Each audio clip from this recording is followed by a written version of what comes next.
继续关心美国宣布未来若是对中国香港寄去美国的价值美金800块以下包裹，这包裹嘛爱扣税。安尼敢会变做这包裹违规转运来台湾，再寄去美国？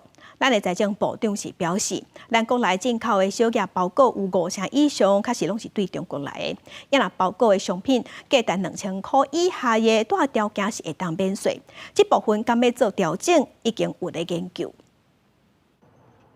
过去真侪人可能是透过网络买物件，也是代买对国外进口货品来台湾。照国内现行的免税优惠制度，纳税义务人半年内进口货物只要完税计销点2000块以下，就当有免税优惠限600。财政部长曾翠云伫立法院质询讲，当地思考敢要调整有条件免税。如果有真的自己喜欢，还是会想买啊。不过就只是多付一点钱。若是民众反倒讲未来买进口货品计销会起，国内代买业者和海外物流中心嘛烦恼受冲击。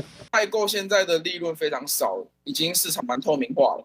然后如果再增加税务上面的负担的话，那相对来说利润就会减少，就转嫁到消费者身上。万一政府那边的调整力度、强度够大的话，可能国际运费势必是会上涨的。财政部会建议检讨金额较细包裹的免税措施，是因为美国要开始对这种对中国和香港来的金额较细包裹加扣进口关税，和外界反倒讲，敢会造成中国货品违规转运来台的数量变多，进一步造成国内制造业无公平的现象。